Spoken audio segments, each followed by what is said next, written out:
Order. Good evening, everybody. Good evening. Good evening. Mr. Evans, safety instructions, please. Good evening, Mr. Chairman, to the Board of Commissioners. Yes, I'd like to call Ms. Natalie Best, our Deputy County Manager, to give us our safety instruction for tonight. Good evening. To provide for the safety of those attending this meeting, please listen to the following instructions in case of an emergency. First, please take a moment to note where your exits are. If an emergency arises that prompts us to evacuate, please exit this room in a quick and orderly manner through one of the two doors to your right, and then proceed to the nearest stairwell, directions to which are indicated by the exit sign. Once you exit the building, we ask that you safely cross Granville Street, which is the street that runs beside our building, to our parking lot to be safely away from the building. Our staff will provide additional direction and assistance as needed. In the case of a tornado warning, please exit this room into the hallway, where we will all remain until it is safe to exit. And in the event of an active shooter in the building, if there is an accessible escape path, please run and try to evacuate the premises. If you can't evacuate, find a place to hide where you are less likely to be found and lock any doors that you can. And as a last resort, and only if your life is in imminent danger, please fight. Our staff will provide additional direction and assistance on what to do. Thank you for your attention. Thank you, Ms. Best. Ms. Harris, would you please offer prayer, please? Let's pray. Dear Heavenly Father, we thank you again for another day of life, health, and strength. Lord, we thank you for those who have gathered, those who may be watching us on YouTube. Lord, we ask you to continue to keep us all on one accord that we may make the right decisions for our county. In your Son's name we pray. Amen. Mr. Chairman, before you ask for approval of the minutes, I would like to ask for an amendment to the agenda. We'd like to ask if you will consider adding two more appointments, one for the Human Services Board and one for the Tourism Development Authority Board, as well as an agenda item for the approval of a Sheriff's Deputy Major job description in the Sheriff's Office and a resulting revision of our compensation plan. Are there any objections? Hearing none, they are. All right, thank you. Scheduled appointments, Mr. Evans. I have the minutes first. The minutes, okay. Help me, please. The minutes are in your agenda package. Is there a motion to approve? Motion. Second. Questions? All in favor, let it be known by the voting sign aye. Aye. All opposed? Hearing none, the minutes are approved. Now to scheduled appointments. First scheduled appointment, we have Ms. Tanya Heath tonight with our Cooperative Extension Office, who is going to present to you both Ms. Jada Smith, who is the 4-H Youth Voice representing at the Youth Summit of the North Carolina Association of County Commissioners, as well as the 4-H Congress Award recipients. All right, well, thank you and good evening. Thank you for allowing us some time on your agenda for coming tonight. We do want to highlight and showcase some of our 4-Hers that have done some great things in the last month. And then Jada Smith's going to do some great things at the end of August. So I would like to introduce Jada. She's going to speak briefly about, she is our representative going to our conference. I think it's August 22nd. So I'll have her just come forward and then we'll start with the other part. Good evening, Commissioners. My name is Jada Smith, and I'm a proud member of Edgecombe County's 4-H. And I just wanted to take a moment to thank you for your continued support of our programs.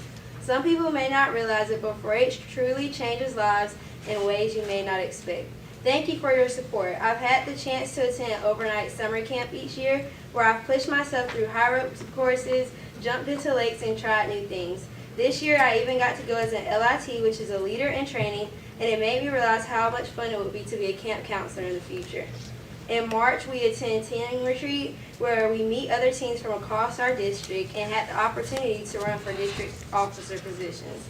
I also got to participate in the livestock judging contest, where we practice decision-making, teamwork, and public speaking. And of course, every spring we work hard on our livestock projects, caring for our animals, learning responsibility, and preparing to show them at county. We recently attended 4-H Congress, where we explored, learned, and connected as a 4-H family. Again, thank you for believing in us and making all these life-changing experiences possible. Well, yeah. Based on what I just heard, I think we're going to have an excellent representative. Yes. Okay. Yes. Thank you. Go right I'd like to ahead. ask, could we get a picture with her? Please, with the please, commissioners, please. that we could- And you come up too. We need you. Hey, come on. You are responsible. You are responsible for her, okay? Well, that's right. Come on, all of you. Everybody involved, please come up. You want all the four? Yeah, please, please. If anybody represents 4-H, please come Just her up. now, I think. Just her, she wants as well to as have it, the Then we'll rest. have the. Then we rest of have, the- okay, that'll be fine, okay. Make sure you see me. No, she needs to sit here since she's gonna be at my table. No. I'll be there. Stay in the middle. You got to deal with, One, two,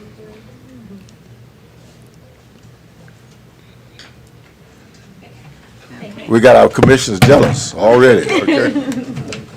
Please. Sweet. You get the other, anybody else come up? Yes, sir. She. Okay. Go ahead.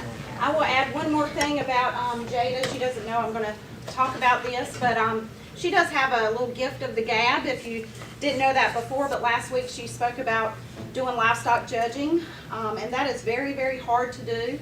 She's senior level competition. She didn't place in the classes as well as the officials may have wanted her to be, but she talked her way out of it. She was 8th in the state.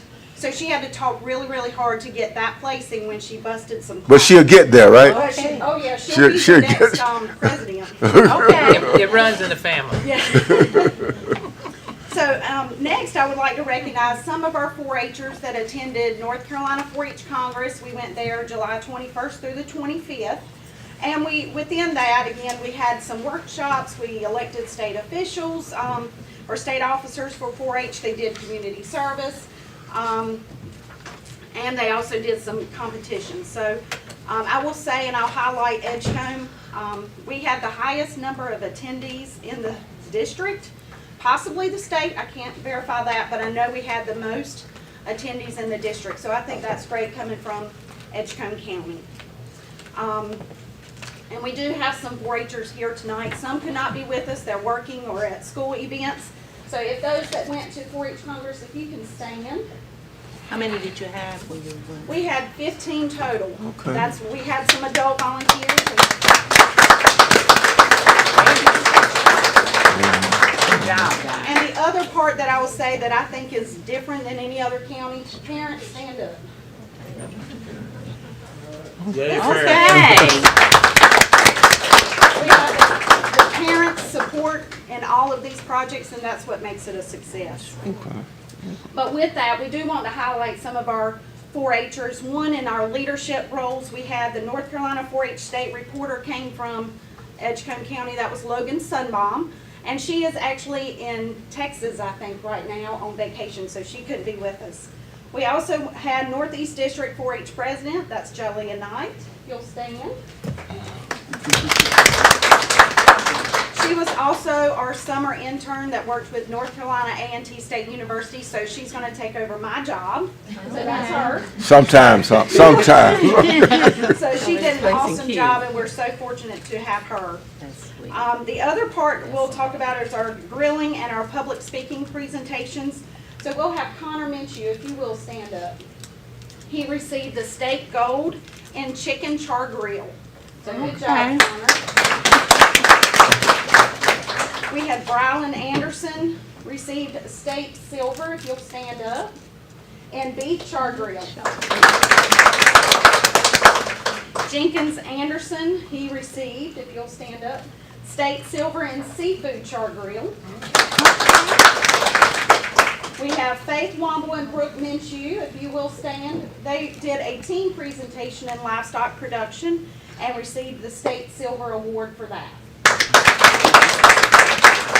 We also had Logan Sunbaum received a state silver, but again, she couldn't be with us tonight.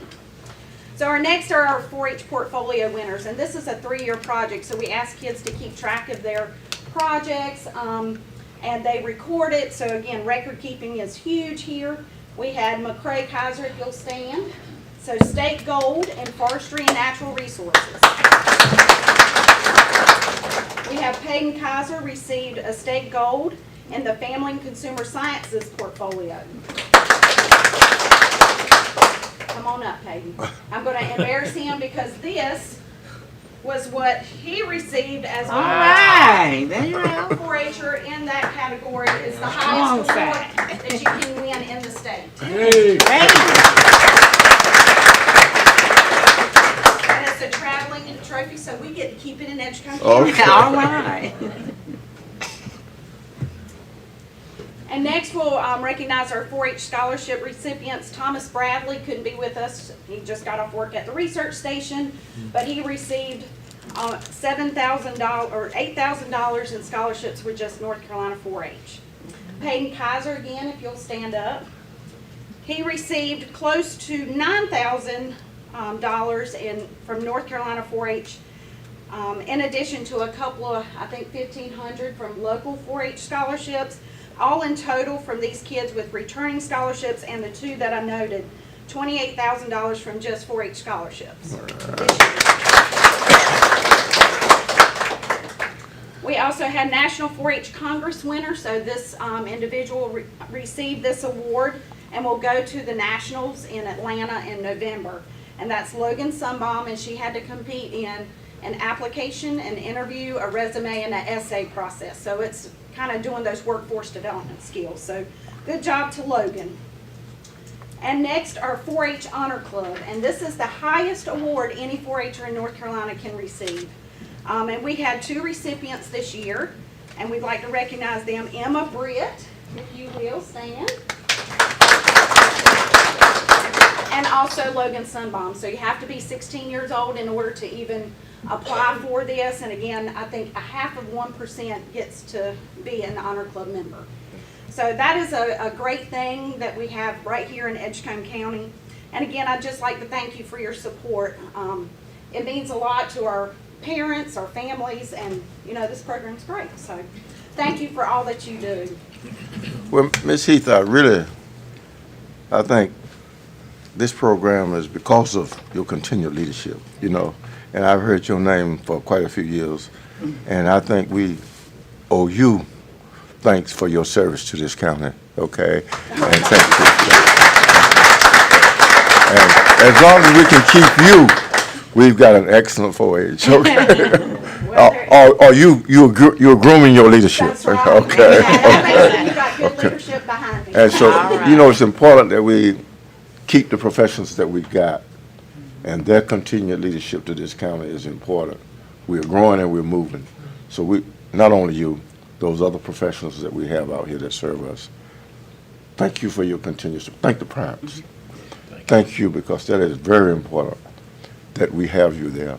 And, you know, sometimes those of us that live in the city don't fully understand what the 4-H does, but I guess my service here has helped me gain some knowledge of that, the importance of grooming our young people to understand what they do, what the farm, what the land, and all that does for our communities. Thank you so much for that. So these are all the schools, the high schools, or All- what schools are included? Everybody would like to participate. Anybody in 4-H can participate. At any of Anybody the is schools? 5 to 18, ages 5 to 18, Okay. homeschool on up. So all the schools get a chance to work. Yeah, Any, there's- well, any student in the county that would want to That's great. participate, right? Right, yeah. Great. But if you don't mind, I would do if you didn't mind, a Correct. photo op with You, everybody. you got all the time, you got all the time you need, okay? This your time. And then I get back. He wants to hold that. I think we can lose this. Yeah, we don't want to do I promise I don't have to do this. I'm gonna need some of y'all to Make come sure, down here. yeah. Oh, yeah. Make sure you get where you can be seen. I stopped biting a long time ago. You come up here too. Turn around so you can see. Shift around.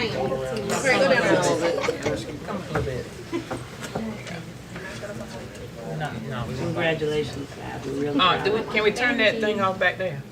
Is that? If it is on his. Can you pull, you see those things pulled? Pull that door. Oh, That one fixed. There you go. Fix the There you go, the glare. No, I still like that. Jason, can y'all turn the screen off for a second? Not as bad. You think he know how to turn it back on?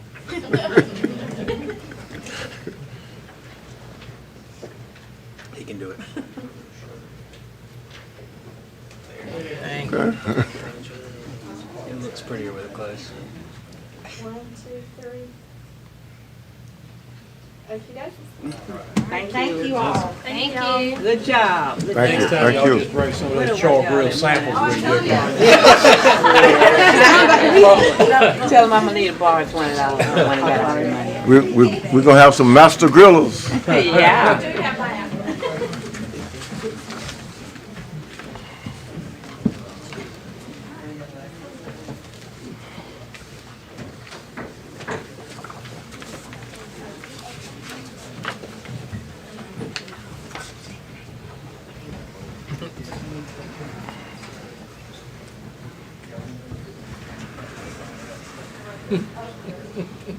You got set?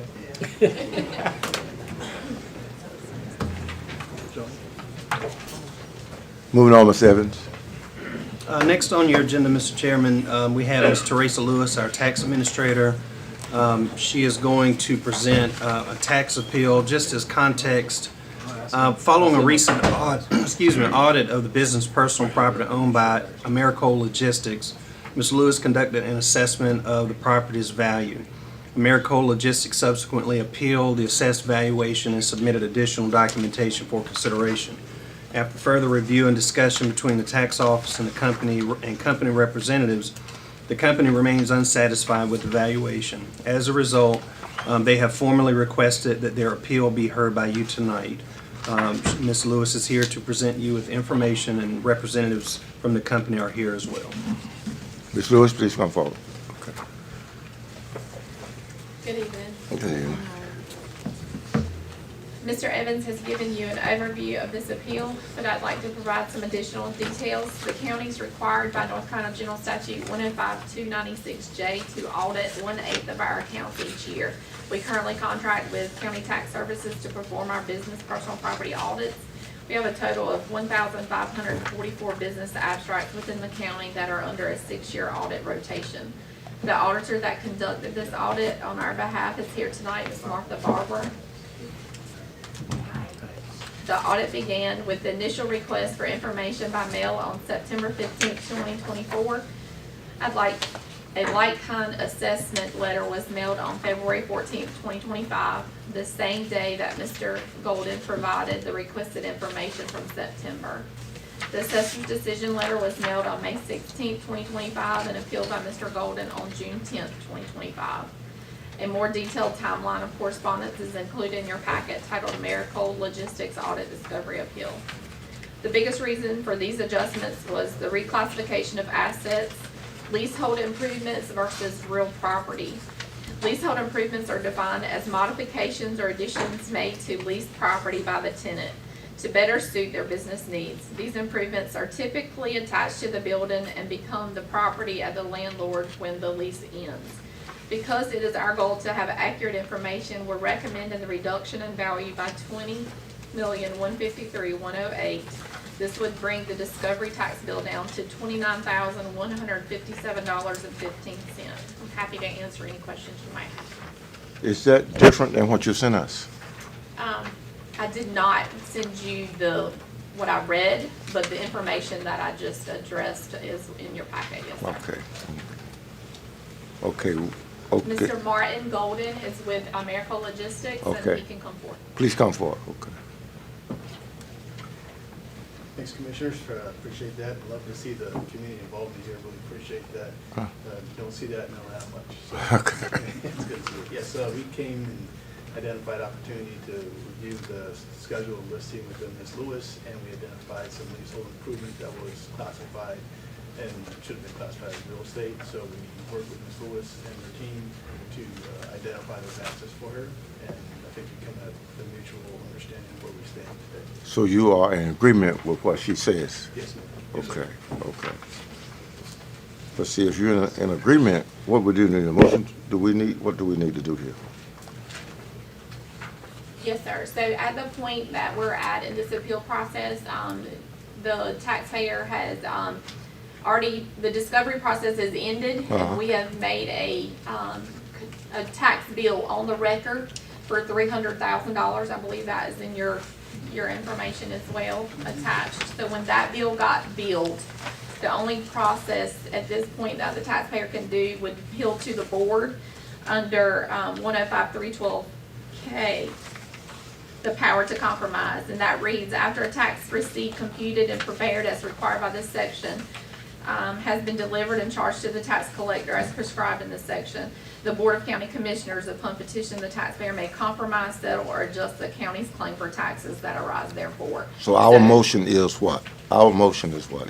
To accept the tax assessor's recommendation of value of $2,223,324. Is there a motion? So moved. Second. Questions? All in favor, let it be known by the voting sign aye. Aye. All opposed? Hearing none, it is approved. Thank you. Is that it? Yes, sir. Until later. That was good. Thank you. Okay. We had a lot of travel for nothing. We could have done that, man. No one agrees about taxes. Huh? No one agrees about Hey, taxes. no, well, he just agreed. Yeah, okay. Yeah. So he could have done that on the phone, okay? Oh, well, thanks for coming, okay? Thank you. At this time, ladies and gentlemen, we have a public hearing, and the recommendation is to extend the solar energy system moratorium to 1-year acceptance of special use permits, applications for level 2 and 3 systems. I'd like to, first of all, Mr. Evans, I'm going to ask you before I even do that. Tell us what. We're only acting on the moratorium, that's correct? Yes, sir. Could we have Mr. Peters to read the Go notice? right ahead. Yes, sir. Okay. First of all, call the public to hearing. Please read the notice, Mr. Peters. Yes, sir. Notice is hereby given per NC General Statute 160D-107 that the Edgecombe County Board of Commissioners will conduct a public hearing on Monday, August 4th, 2025 at 6:00 p.m. in the Jonathan Felton Commissioners Room on the second floor of the Edgecombe County Administration Building at 201 St. Andrews Street, Tarboro, North Carolina, to hear public comments on a proposed 1-year extension of the current moratorium of special use permit applications for level 2 and 3 solar energy conversion systems, solar farms within Edgecombe County. Citizens who wish to address the board on this matter may do so at the meeting during the public comments. Citizens may also submit their comments via email to publiccomments@edgecombeco.com or by mail to Tammy Faison, Clerk to the Board, P.O. Box 10, Tarboro, North Carolina 27886. All written comments received by 5:00 p.m. on August 1st will be read at the meeting. Tammy Faison, Clerk to the Board. Mr. Evans, please. Yes, sir, Mr. Chairman. Just as sort of a recap for us all, as we had a number of solar farm applications, special use permit applications from a few solar farms that came in a relatively short period of time. And following that, a number of questions and concerns that were raised by citizens and stakeholders, you all as a board decided to adopt a resolution that enacted a moratorium on any new special use applications for level 2 or 3 solar energy systems. Level 1 being if you want to put a solar panel on your home. We've not stopped applications for that. And in that time, and it was described as a part of that moratorium, it was to take the opportunity to revisit our current ordinance, to hear those concerns, to get input from all of the various stakeholders. And so in doing that, as you will remember, a committee was formed that included stakeholders.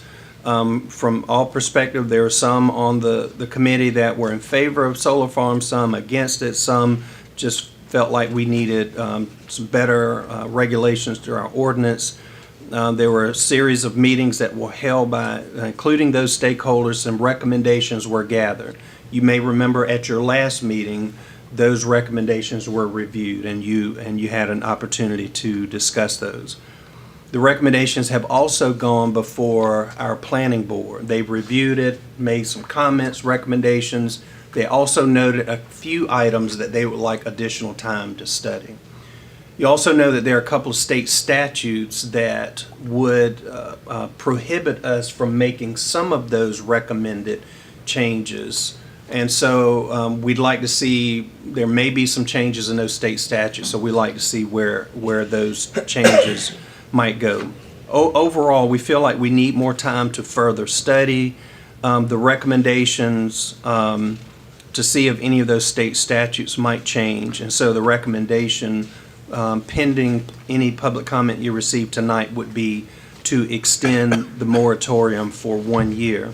I will note that if you do approve the resolution that's in your agenda packet to extend the moratorium for 1 year, in that period of time, we will plan to, from tonight through November, to further review the proposed changes that we've already discussed.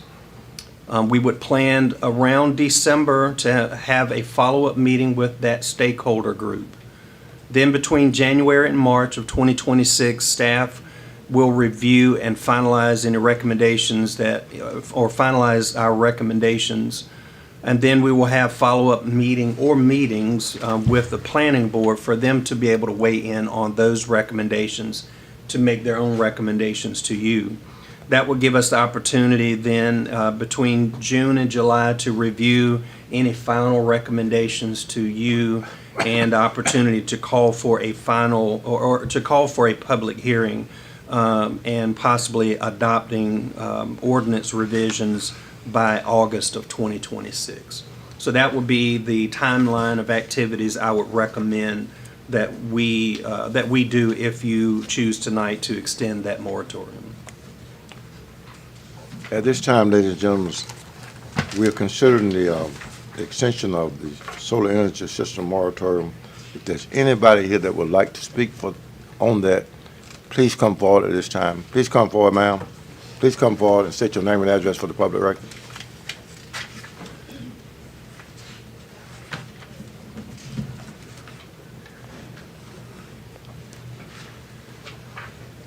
Good evening. Good evening. I'm Kimberly Gorham Page. I live on Seven Bridges Road.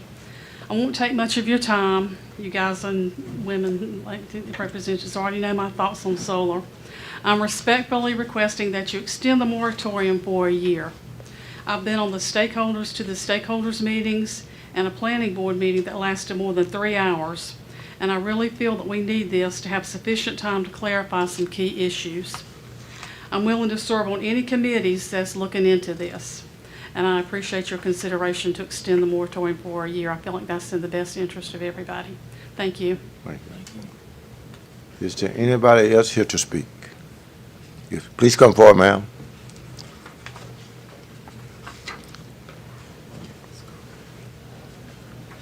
My name is Kathy Stallings, and I live at the intersection of Battleboro Leggett and Seven Bridges Road. Mine's going to be a little bit longer. Last month, Chad Meadows was here and talked to us about a lot of things. And some of those things came as a result of the planning board. But one of the things, and I've learned a lot during this process, but one of the things that I learned was that we have a quasi-judicial board where back in December, you all voted down the solar farms, and it got overturned by a judge. Could I stop right there, Ms. Stallings? Sure. And our attorney has talked to us about that. And part of what the board will be discussing is how we changed it. That's fine, but in other words, it's kind of like, okay, obviously we need something different. And we will certainly we do, and we have decided that we do. Right. Okay. So, and I mean, you all know that I've got a lot of concerns. You know I am vehemently against solar.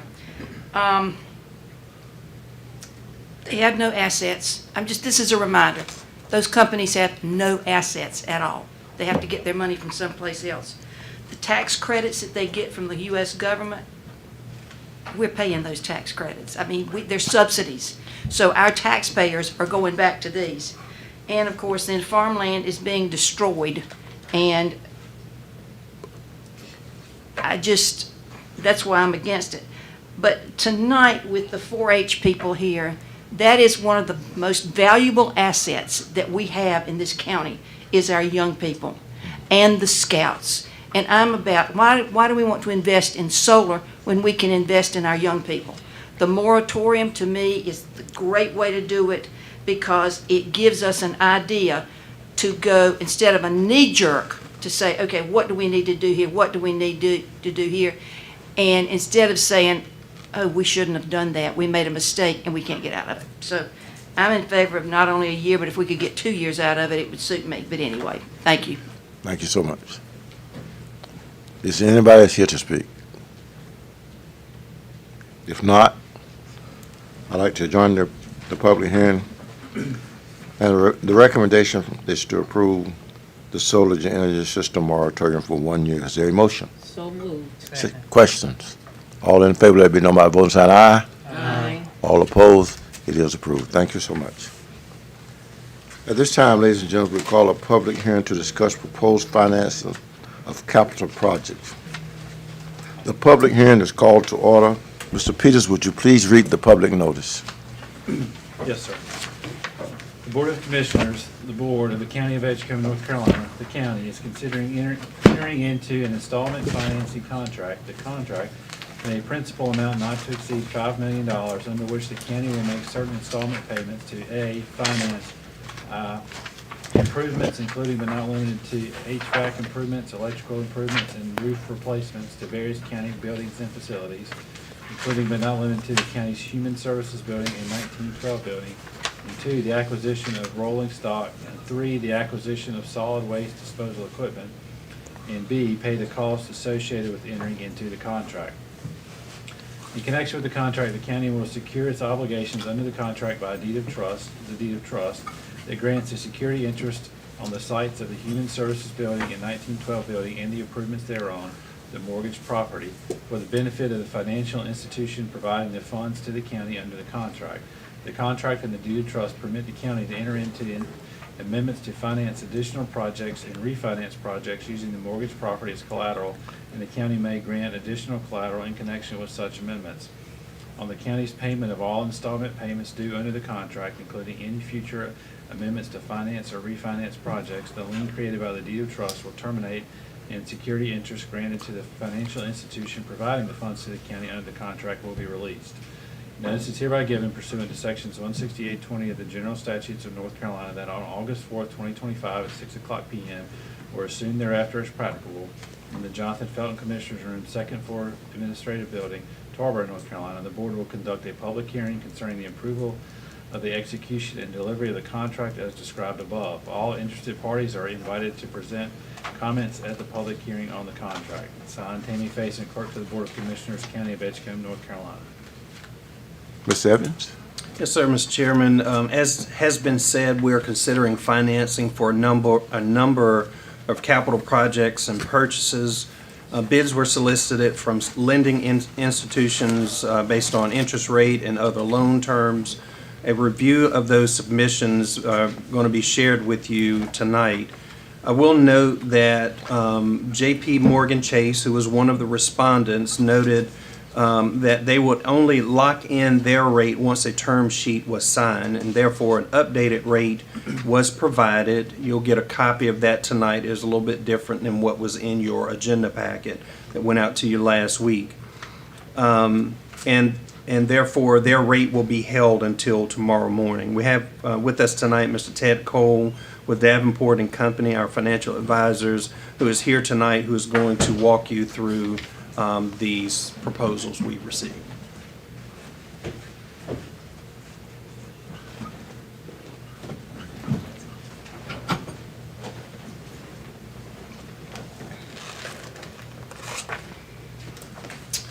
Good evening. Good evening. What's coming around is exactly what's on the screen, and as the county manager said, very similar to what was in your agenda packet, but we did get an updated interest rates from J.P. Morgan. As Eric said, they are only able to hold their rate for 24 hours, so we purposely set this up to come tonight with new rates that if you decide to proceed and you want to move forward with J.P. Morgan, they could be locked in tomorrow morning by 9 o'clock, and I'll explain a little bit about that process. This is a summary presentation. There is ultimately this evening, I think you know this from your agenda, but there will be a public hearing, obviously, and then from there you all will consider a resolution This would be your first of 2 approvals for the financing if you choose to move forward this evening, and then at your next meeting would be a second and final resolution.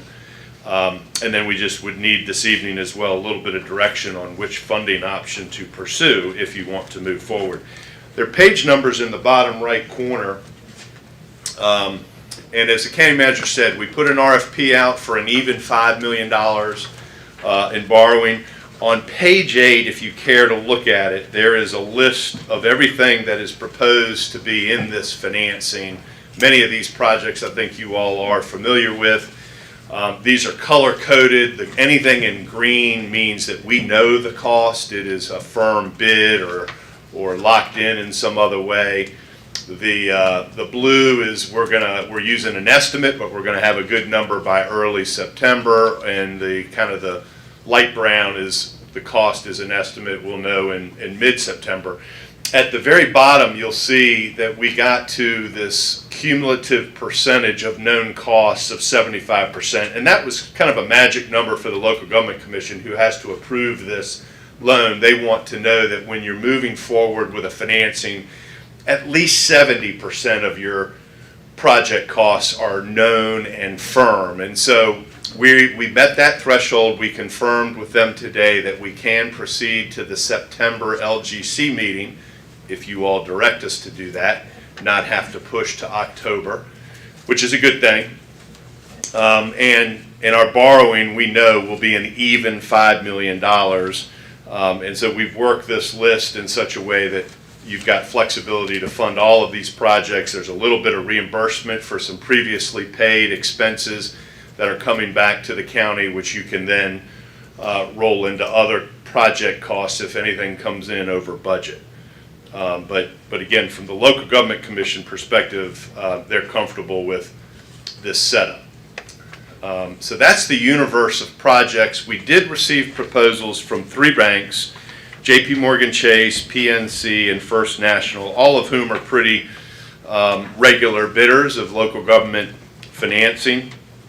This is what we would call a limited obligation bond. It's essentially secured by a deed of trust, as the county attorney said, in the Human Services Building and the 1912 building, like a mortgage. The bank would hold a lien on those buildings, and the annual payments to the banks would be subject to appropriation by the county board as part of your budget. And that's a pretty standard form of financing. You all have done that a number of times before. Okay, a little bit on page 3 about the interest rates. JP Morgan is first. Under the column B rate lock, this is unique to JP Morgan because, again, they only hold their rate for 24 hours. The rates on the far right, however, are eligible to be locked in if that's the direction y'all give us this evening, as long as we get the signed term sheet back to them tomorrow morning, which should be fine if that's your desire. The one caveat I would say is when we lock the rate with JP Morgan, we do need to live within a couple of parameters for them. One being that the amount of the loan can't change by more than 5%. Now, I think we're pretty firm at $5 million, so I don't think there's been a lot of discussion about the amount changing. And the other is that we need to close by the deadline, which is September 17th. And I think we should be able to do that as long as we stay on track with approval tonight, if that's your desire, coming back at your next meeting in September 9/2. September 2 would be your second and final approval, and then the LGC would consider approval on September 9th.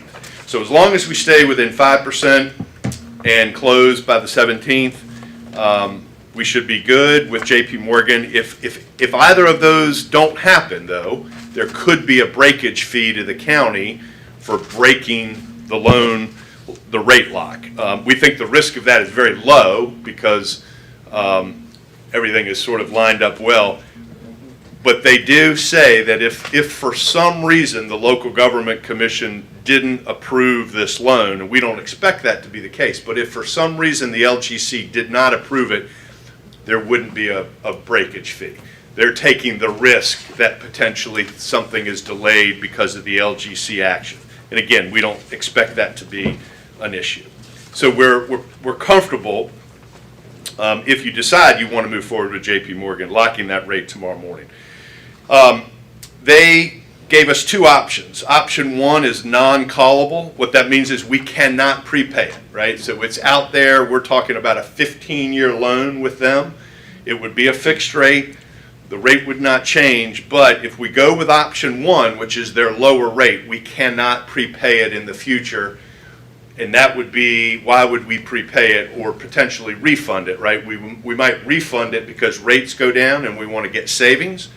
Or there could be another reason to prepay the loan, like you wanted to free up the lien on the collateral for some reason. So let's say hypothetically you wanted to sell a building, but it's got a deed of trust on it. You want to free it up and you pay off the loan. So the non-callable option, although a slightly more attractive rate, does keep you in that loan for the full 15 years unless they were to waive that down the road, which there'd be no guarantee of that. Could we transfer that? Could we give them another building? It would be subject to whether, that's consistent with state statute, because with this type of financing, you can only secure the loan with in this case, a building that you're spending money on. Okay. So you can't find some other unrelated building and swap it out, even if the bank were willing to do that. Okay. So there is a scenario where you could potentially swap out collateral, but a few different things have to happen. Importantly, the bank and the LGC would need to approve it.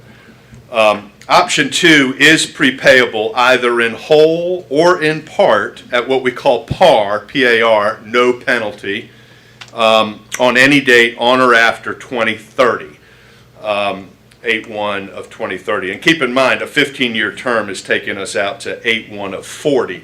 So after 2030, we would still have 10 years on the loan, and you would have the ability to prepay or refund the loan in whole or in part under JP Morgan's option two.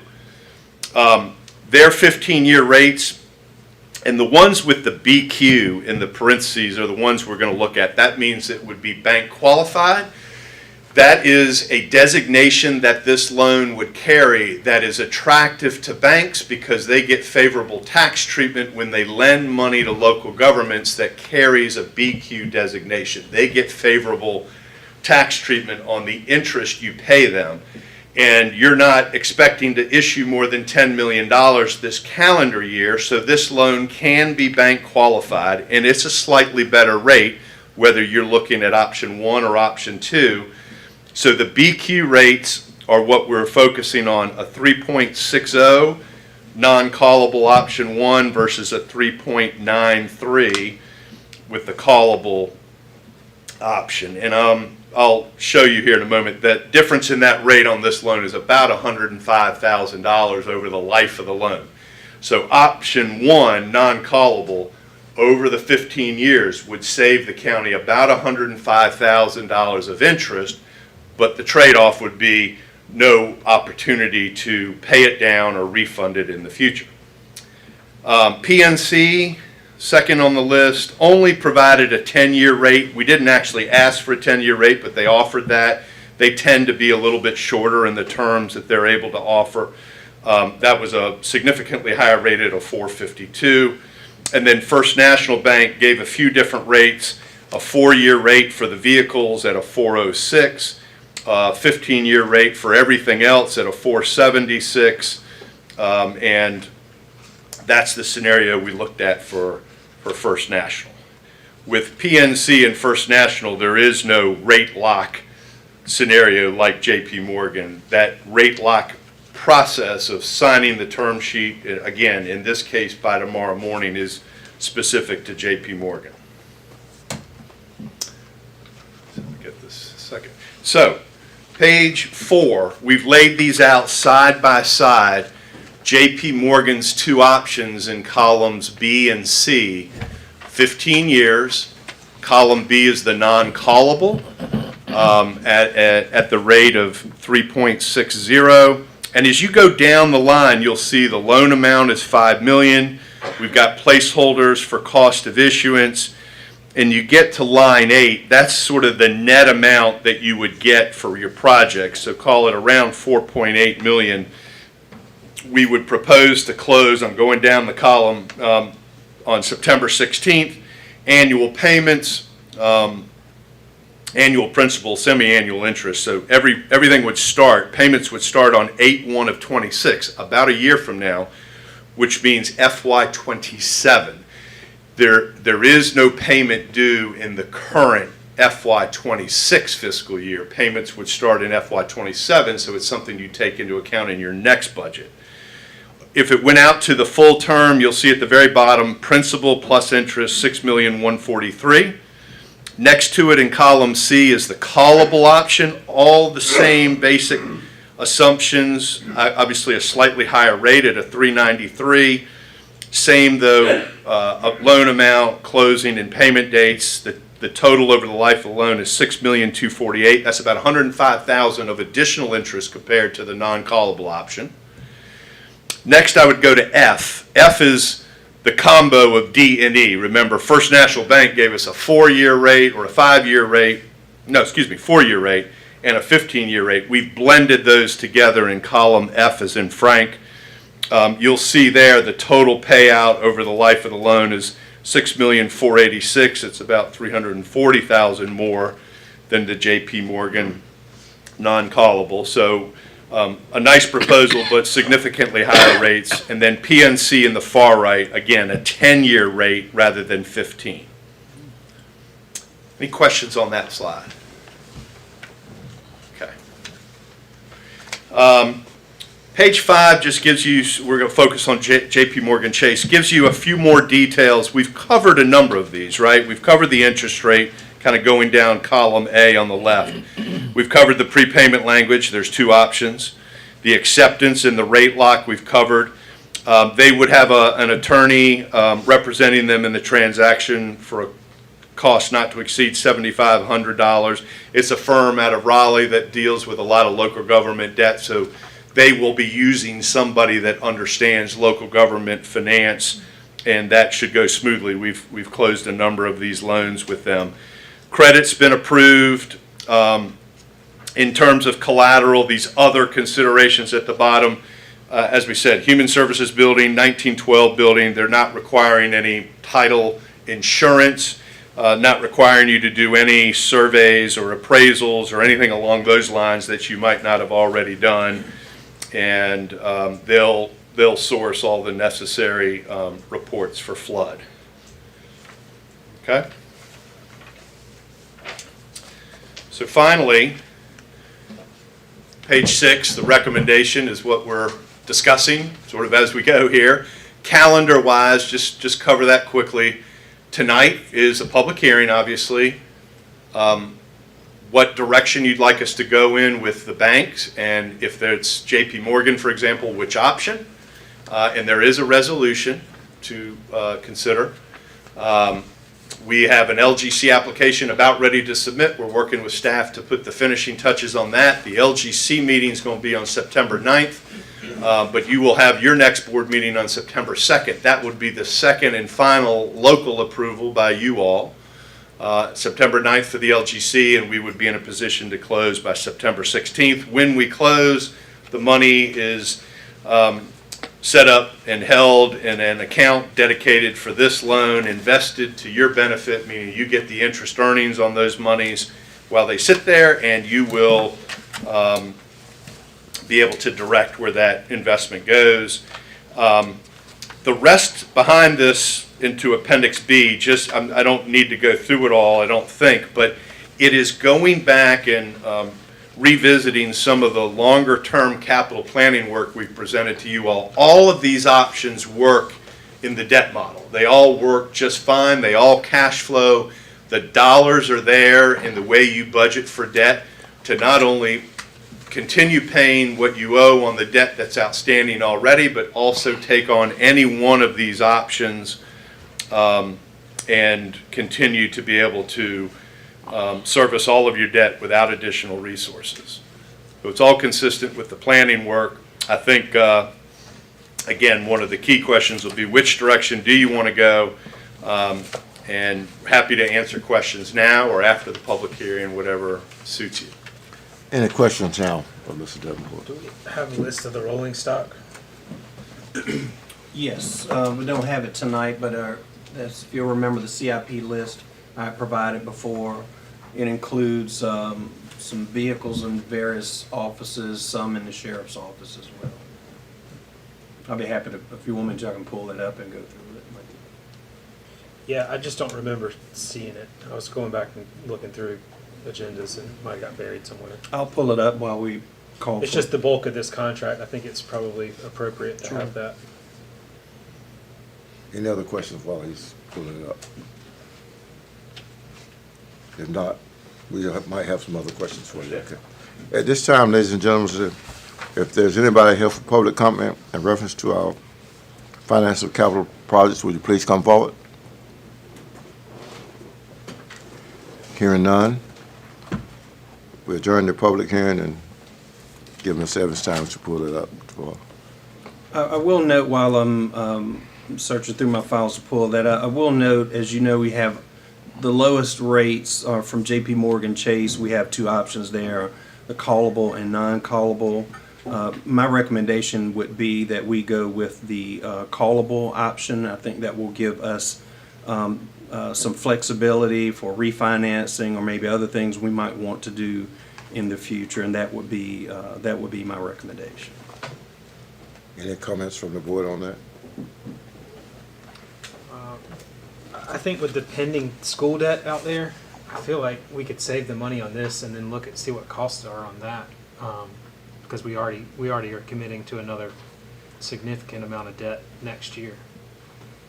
I don't see us with those two large debts, and then we just took out another one last year, automatically just coming in and saying, all right, well, let's accelerate these debt payments. Personally, You suggested to us. I think the non-callable is probably, it would be the route that I look at. Well, even if we went with the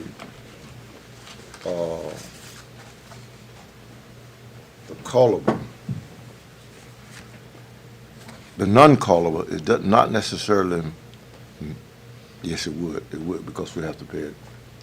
We have to go to the, we have to be fixed for 15 years. Any other thoughts on that?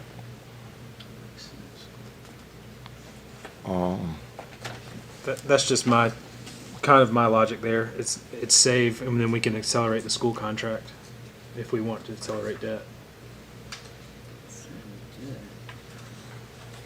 Any other? Or do we have a motion? I think you wanted me to share Yes, information. please. Yeah, he was looking at the, right. Sorry, I went back through all of that, and it might have got stuck somewhere, but I didn't see it for the public record. Sure. Let's see if I can read this on my phone. So we're looking at a truck in the planning department. We are looking at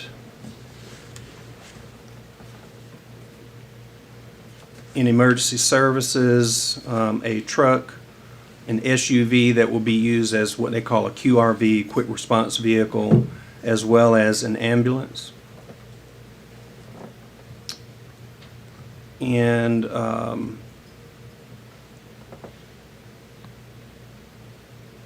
in maintenance will be a truck in maintenance. In the sheriff's office will be 11 vehicles in patrol vehicles and one truck in animal control. And that will be all of what we refer to as the rolling stock. As you know, we're also including some equipment in here for heavy equipment and solid waste, as well as a number of repair and renovation projects under maintenance. Any other questions? One question, and this might be for, is school debt particularly, are rates going to be different on debt when we go source for school? I mean, I know we're looking at next year, so not prediction things, but traditionally is that viewed as a more attractive class of debt, or is it all kind of the same? I think there may be a bank or two that emphasizes what you're funding versus the collateral. In this case, the loan we're talking about, you've got the Human Services Building, 1912, Yeah. important buildings to the county function, and it meets the needs of the lenders, but it's sort of a wide range of underlying projects. So with a school borrowing, there may be a bank or two that likes the project better from an essentiality perspective, and it would presumably be secured by that school. So there may be another bank or two that would participate, but I wouldn't expect it to be, all things being equal, materially different in the rates. I mean, rates are going to move up and down, but if we were doing this loan today and a school loan today, I wouldn't expect the rates to be that different. Maybe another bank or two that might participate because of the school project versus the nature of, lots of different projects here. And for the school debt, we're looking at 2.5 million? 3 million. 3.2 million? Yes. So in my head, are we really going to accelerate $8 million of debt in 5 years? So why don't we just choose one of them? And this rate is it saves us $100,000. So that's kind of my logic on why I'm saying that. Do you have a motion? I would motion that we approve option 1 with J.P. Morgan. A second? Second. Questions? All in favor, let it be known by the vote sign aye. Aye. All opposed? Hearing none. We also, Mr. Chairman, need specifically the adoption of the resolution that's been provided to you. You'll see there's included in your agenda packet a resolution for negotiation of an installment finance contract and providing for certain other related matters there too. And as Mr. Cole mentioned, this will be the first of 2 resolutions. The second will come at your September meeting. This is the preliminary resolution. Do we have a motion as the manager just stated? Motion. Second. Questions? All in favor, let it be known by the vote sign aye. Aye. All opposed? Hearing none, it is approved. Any other action to be taken? Thank you all very much. Thank you. At this time, ladies and gentlemen, we have public petitions. We're somewhat going to change this process. And changing of, is there anybody here that would like to speak during public petitions? Is there anybody here to speak during public petitions? And the way we're going to change this process, we're asking the public to come in. They can come in, but we want them to sign up before the public comments start, because after the public comments start, we will only take that list that has signed. Okay? That's the way we will begin to address our public petitions. Okay? Nobody to speak during public petitions. Hearing none, we'll move on to other business. Mr. Evans. You have before you budget amendments for your consideration. You'll see budget amendment number 1 for the Health Department. This is related to a state grant received in the Health Department. This is to adjust based on the actual amount received and therefore appropriated in expenditures. Budget amendment number 2 for the Health Department as well. Again, a state grant received. This budget will adjust based on the amount actually received. Budget amendment number 3, this is to appropriate to an expenditure funds that have been received as a donation and specified for the animal shelter. So you'll see that we have on record a total of $72,759,000 that's been received over a number of years. That all basically has defaulted into fund balance, and so now that we have our new shelter under construction and soon need to start ordering furniture, supplies, and what have you that are not a part and parcel of the building. So this will appropriate those funds that have been received as donation. It will be appropriating it to the line where we currently already have $47,571 in the maintenance line. So this will be a total of $120,580 in that line. Budget amendment number 4 is for our Department of Social Services. This will be rolling forward and appropriating funds received in the adoption promotion program. The rest of the The others are either budget amendments, one that is under the limit I can approve, and the rest under the limit our CFO, Ms. Barfield, can approve. I recommend that you approve budget amendments numbers 1 through 4. Is there a motion? So moved. Second? Second, we know they didn't have any numbers. You Yeah. were talking, but I'm trying to find the number. Yeah, the first 4. Oh, As The first 4. as they are in your booklet. We're gonna number them two, what are they, 1, 2, 3, and what? 1, 2, 3, and 4. three and Yes, sir. four. We have a motion and a second. Questions? All in favor, that be known by the vote sign aye. Aye. All opposed? Hearing none, the budget amendments are approved.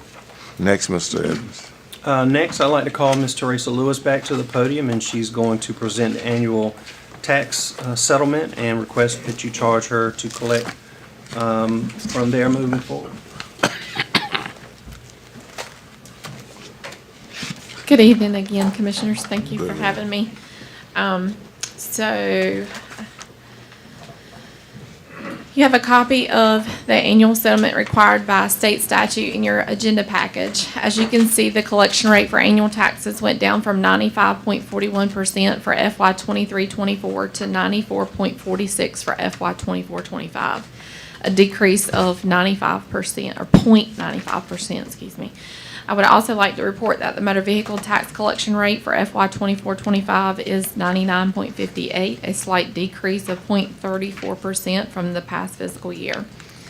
With the decrease in motor vehicle collections as well as our annual collections, our overall collection rate ended with a combined rate of 95.06. We were able to decrease the amount of taxes written off due to the 10-year statute of limitation by $26,292. We also had several back years with increased collections, but our overall collection of back taxes was $100,280 less.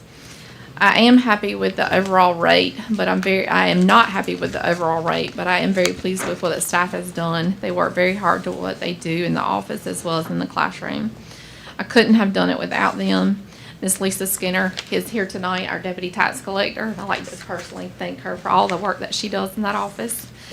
Couldn't do it without her for sure. I would also like to thank Mr. Peters and Miss Nanette and his staff for all of the help and guidance that they do, as well as Mr. Evans and each of you tonight for your continued support and efforts to increase our percentages. Our continued goal is to reach the state average of 98.11% within the next 2 years. I'd like to share a few statistics on our enforcements that we have done this past year. So as stated previously, we wrote off less money this year. We wrote off $26,292 less, which was causing reflection of collecting more back taxes versus current year taxes. We also had we write payment plans for citizens. We had 8 bankruptcy filings, 10 down from last year. $15,581 of those. We participate in the debt set-off program with the total amount received this year on 82 debts of $16,356. We did 9 bank garnishments this year, collecting $41,716. We processed 1,874 wage garnishments this year, collecting $356,816. We also processed 3 rental garnishments, collecting $2,800. We also garnished 57 unclaimed monies, which is cheating. We collected $17,315 for that. We did decrease the sheriff execution collections this year, but at the request of the sheriff's office, we sent, I guess, way too many last year for their staffing needs. But we did send 50 this year, and we were able to collect $56,706 with that. And thank you, Bill, Mr. Moore over there. Foreclosure statistics that we did, we sold 22 parcels this year. 22 parcels were sent to an attorney for foreclosure, and we sold 16 of them, collecting $87,196 in the sales. But out of our efforts of the 22 that we sent, we have collected through demand letters and payment plans $463,162 in foreclosures. A rental garnishment, what is that? A rental garnishment is if you have rental, like you own the property, but you have a tenant in there. So we would submit a garnishment to the tenant to, instead of paying your rent to the owner, you would pay your rent to us. That's a disappointment. It is. Does that open the door for the landlord to evict them? By law, no, ma'am. Okay. Yeah, but who's to say that there aren't retributions? So we do try to limit that to business accounts and not personal individual companies. You know, so Okay. yeah, so that the individual doesn't have that. We do mostly we do Food Line every year. Hard to, I hate to say that, but the Food Line out at St. Andrew Street, the owner of that building does not like to pay his taxes, so we send his rent garnishment to Food Line. Well, he need to be public. Go ahead. Yeah, so, the biggest factor in the lower collection percentage this year was that audit bill that we just addressed. We put that on record in June because the Miracle did not appeal timely enough for that. We went through the whole process, assuming that they accepted the value, and once they got their bill, they did not accept that. And that original notice was $300,000, and therefore, of course, that plays a huge percentage on our collections for 2024. So that is one of the biggest reasons of that decrease. We also had 2 large accounts that were not paid timely. One did get paid in July. Unfortunately, that does not help in our collection percentage. And the other we have now started foreclosure proceedings on. So we are working on those large accounts to continuously. So we do thank y'all for your support for that. So any questions that you may have? Any questions? For the large accounts, is that all state, you have to go by a certain guideline, or is there a way that we could reach out to them beforehand? We did. Okay. Multiple times. Well, I guess we have had quite a lenient for a while, okay? Until such time as, I think the board has had that conversation with our tax collector sometimes in terms of, and I think they accepted some guidance, and it was kind of at the board guidance sometimes in terms. But I think they're doing an excellent job. Thank you. Do we still run that list of uncollected? Yes, ma'am. It's state statute to run that. Interesting enough, this past year, there was a law change right at the end of the threshold that was trying to make the tax collector visit and post that listing on each delinquent taxpayer's property. On what? So to change it to what? For the tax collector to post that individual notice on each parcel that is delinquent. So therefore, that is unreasonable to assume that we can do that, and so that law was changed, thankfully. But very few people will take the paper any longer. We do have it on our website. We do have to do it before June 30th of every year, but it's consistently 25, 26 pages long. Expensive. Yes, and expensive to run. Yes, ma'am. Any further questions? Go ahead. What is next is? To adopt the resolution that is included in your budget. I'll be glad, or your packet. I'll be glad to read that for you, or you would. Does the board, we have it in our package. Motion to approve the resolution. Second. Questions? All in favor, let it be known by the voting sign aye. Aye. All opposed? Hearing none, it is hereby adopted, and it gives you authorization to proceed with whatever you're supposed to do. That is to collect your 2025 taxes. Okay, That all right. should be in your mailboxes today. So, It gives you authorization to do whatever this resolution calls for, okay? but like I said, that charges me to collect the bill that you should have received in your mailboxes today. So, authorize you to send me a delinquent notice. Okay. Yes, sir. Yes, sir. Which you probably need to understand that, what we do here in terms of tax, we did it to ourselves too, okay? Okay, we gotta pay on time, okay. Is there anything else? No, sir. Thank you.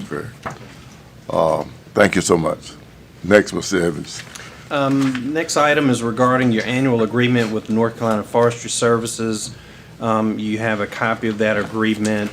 This is something we do annually. The agreement does require us to provide a 40% cost share, or in this case for this year be $125,269. That has already been included in this year's budget and recommend that you approve. Motion? Motion. Second. Second. Questions? All in favor, let it be known by the vote sign aye. Aye. All opposed, hearing none, it is approved. Next. Next is regarding an ordinance violation at 792 NC 111-122 South. Our planning staff has received several complaints from a neighbor regarding numerous, commercial tractor trailer trucks, truck parts and old tires parked or stored on the property at 792 NC 111-122 South. The parking of commercial vehicles on property zoned as AR 30 is a violation of the Edgecombe County Unified Development Ordinance, Section 4.2.1, Principal Use Table. In addition, the storage of tires, truck parts, and other solid waste on the property is a violation of Section 22-34 of the Edgecombe County Solid Waste Ordinance. Planning staff, they've notified the property owner of the violations and for several months have instructed him to remedy the ordinance violations by ceasing to primarily use the property as a parking lot for commercial vehicles and to remove all vehicles, including associated truck parts, tires, and other solid waste improperly stored on the property. The owner made some progress in correcting the violations, but the majority of the trucks, tires, and other solid waste remain on the property. Photographs of the property and violations are attached in your packet. Our staff have mailed written notices of the ordinance violation to the property owner on April 17th and May 19th, instructing the owner to correct the violations and notifying the owner that in accordance with state law and county ordinances, Edgecombe County might enforce ordinance violations by pursuing criminal charges, civil penalties, or seeking injunctive relief from the courts. To date, the violations have not been corrected. Rather than pursue criminal charges or civil penalties, planning staff would like to initiate an action to obtain an injunction, an order from the court commanding the property owner to correct the ordinance violations. Generally, the North Carolina law requires a governing body to authorize an attorney to file an action on its behalf. Therefore, I recommend that you authorize our county attorney to file an action to obtain an injunction to enforce the county ordinances to remedy the ordinance violations at 792 NC 111-122 South. My question is, if we've already sent those letters, those warning letters, and hadn't got done, what good is an injunction get there? Now, if you start penalizing somebody, it's gonna cost them some money, he might do something. But I wanna know, what do you expect an injunction to do? Let's ask Mr. Peters, what does the injunction do? It's a good question.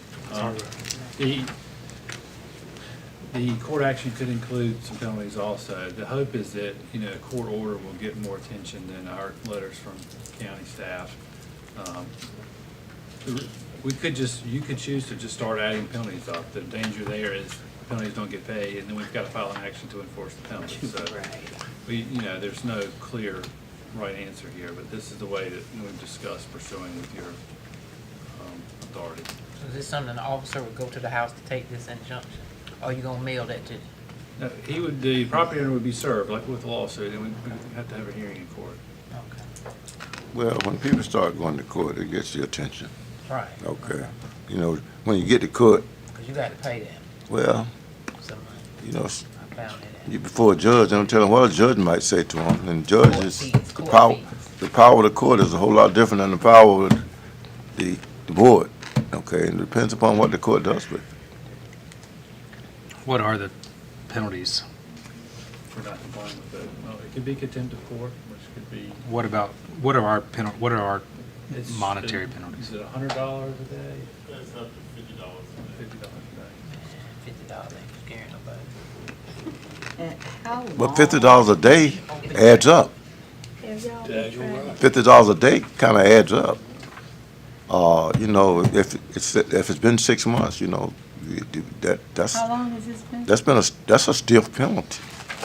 You know, Time First letters went out back in April, second one in May. Of this year? Yes, ma'am. so Mr. Spell would know, but I think he'd been dealing with this situation for longer than that. Even before. you know. and so I think it puts the staff, it puts us in position to have a different kind of enforcement power as it relates to the ability to negotiate, the ability to get them in compliance. Okay, I think this helps with compliance. Did I get a motion? No, sir. So moved. You got one, yeah. Second. Yes, sir. Question, any additional questions? All in favor, let it be known by the voting sign aye. All opposed? Hearing none, it is approved. All right, that's- So is this what a neighbor or a resident has to do? Yeah. Like in your district, ma'am? Right down at that Rhodes property right there on the highway? Which property? The Rhodes Right property? there on, one. Got the trailer, cemetery and all of that. It takes a long time. Yeah, it is. And, you know, even in some cities, it comes to whether the city's gonna take civil action. And it could be a civil action sometimes, I believe in terms of, I had two citizens who live on that street I'm talking about, who asked what they could do because it's coming into a housing sector. and they're in her district. Yes, So I think we but to had, go to church with me. but we had this discussion in terms of a commissioner don't have to be in the district. You understand what, you know what I'm referring to? You with me? Okay, okay. Mr. Spell, and what we just voted on, that came from neighbor complaints, correct? Yeah, we actually have, but there's one neighbor that's been primarily complaining. Yes. And then we had, Thank you. and yes, this has been going on for a few years, and so That's we why- had at that's least why two I asked you, 'cause neighbors. It didn't just start. This has been going on at that residence for ages. Yes, Okay. sir. Yes. And when nothing has been done, there's an assumption that nothing will be done. Okay, and I think this is the beginning of saying to this landowner that we will enforce our ordinance. Okay, okay.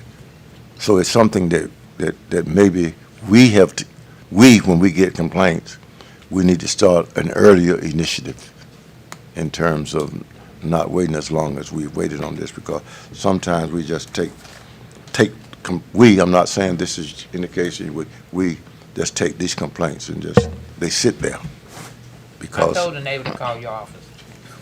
Okay. We're ready for the call. Well, Mr. Spell, since you're a person standing right there, we can question you. Let me just, I don't want to open up a can of worms, but I just want to ask you for public and our understanding. You know, I know that's residential property. This is on just residential property, homeowners, whatever. When it comes to what a homeowner can park or place in there within the confines of their property, can you tell me, can you give us kind of some specifics of what is appropriate and then where does it go beyond that line? Because the reason I'm saying that is, it's just, you know, unless we're told, you know, a lot of us have a whole lot of difference in ideas as to, it's our property, so we're gonna do X with it. I'll hush and let you go. Yeah. So I would say, like, you know, definitely someone's parking multiple trucks on their property, it could be seen as a parking lot use, which will be a violation of the ordinance in the residential district. But I would say it's reasonable, like if someone, you know, as a dump truck, at work truck. They parking at home because they use it to travel back and forth to their work site. Then I say that's a reasonable use, being that's just one vehicle that they have. It's not a fleet of vehicles they parking at their property. I think just looking at the pictures in this case, I think it's reasonable to say if they are abandoned vehicles, and it becomes if there are abandoned vehicles and a number of abandoned vehicles, and they're in the public view, okay, then that would cause a citizen to complain is something that we need to look at and make a determination if it fits within our ordinance. And because we do want to keep our county as looking as well as we can based on whatever the zoning requires there. But sometimes we can do it with some type of fencing in terms of what we park behind a fence, okay, that cannot be seen from the public. And just in case, if you happen not to have noticed, there are more clear pictures at your seat than what was in your agenda packet. It might give you a little bit clearer picture of what it looks like. So if my home is beside this, does that take the value of my home down? That might be a question for what you said? What was that? Ms. Lewis. If my property is next door, does that take the value of my property down? 'Cause well, I ain't gonna buy it. I ain't gonna buy it. It does, but it don't. Yeah, it does, but it don't. I'm not gonna buy it, unless I can buy that property too. I think. Any other questions or comments? Next, Mr. Evans. Next is regarding a request to surplus and approve the donation of a county-owned vehicle. In accordance with North Carolina General Statute 168-280, the county may donate personal property to a nonprofit organization provided that the property is declared surplus and public notice is given at least 5 days prior to the board's consideration of the donation. The county has complied with this requirement. A public notice was published indicating the intent to declare the following vehicle as surplus and donate it to a qualifying nonprofit. This is a 2001 model van that's been previously used in the sheriff's office and is no longer suitable for their operations. The proposed recipient is the Dunbar Community Development Club, a nonprofit organization serving Edgecombe County residents, particularly senior citizens, through programs and services that promote community well-being. The vehicle is no longer needed for county operations and is not in condition to be reassigned for internal use. Donating the van to a community-focused nonprofit aligns with our public purpose goals and helps extend the value of county assets beyond their operational lifespan. I therefore recommend that you approve the surplus of the van and the donation to the Dunbar Community Development Club. So moved. Second. You didn't ask for it. We don't do nothing that you got to ask for. Okay. I have a motion and a second. Questions? All in favor, let it be known by the vote sign aye. Aye. All opposed? Hearing none, it is approved. Ladies and gentlemen, at this time, we have an agenda item, and that agenda item is consideration to approve commissioners' leave of absence. As you probably have observed from the public, for a number of meetings, one of our commissioners has been absent from this meeting.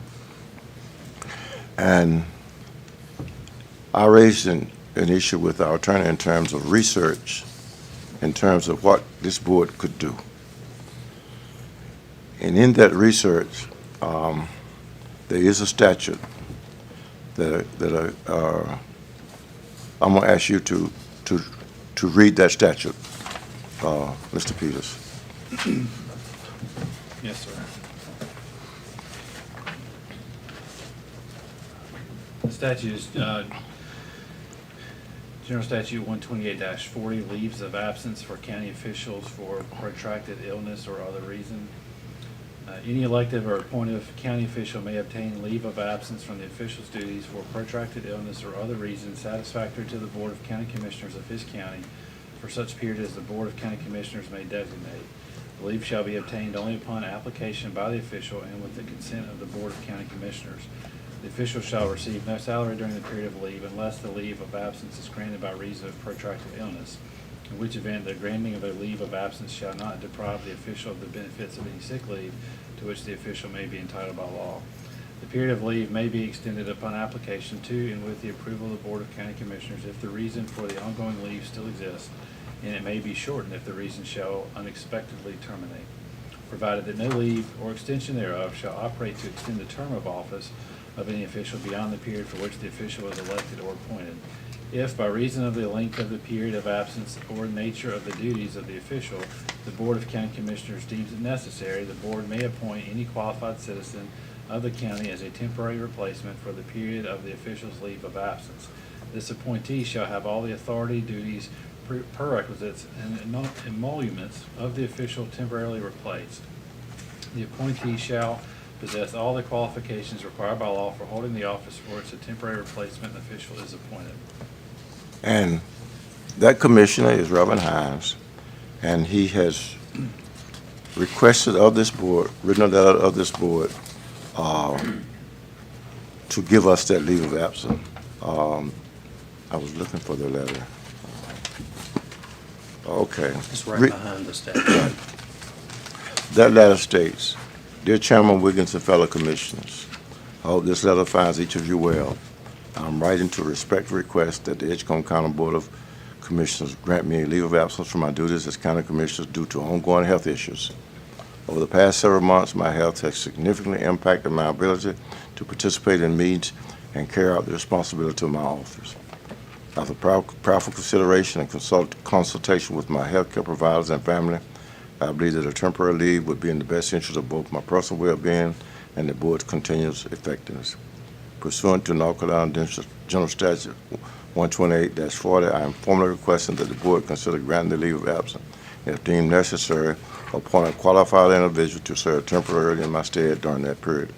I remain committed to serving the citizens of the Edgecombe County and pray that this time will allow me to focus on recovery with the goal of returning to serve that renewed strength."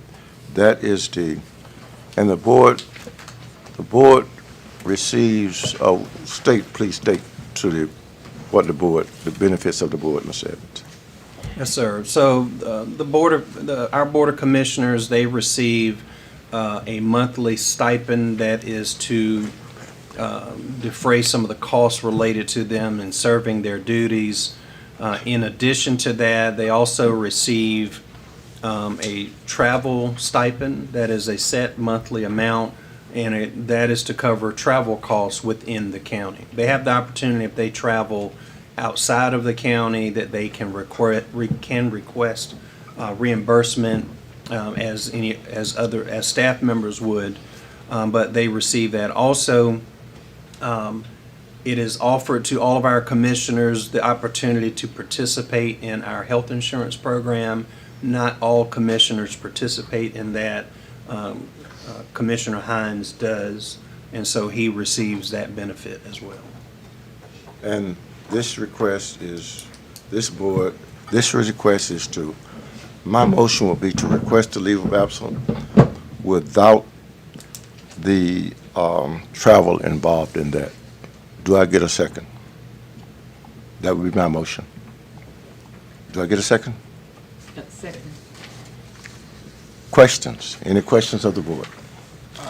Just going to make a comment before we vote. Just Please do, have please it do. on the record about why I'm voting, and nothing personal to Reverend Hines. I think the way I've read this and pondered this is that I would be in favor of granting him a leave of absence and allowing him to pay for health insurance during that time, but not continue to pay, because then we'd have two commissioners.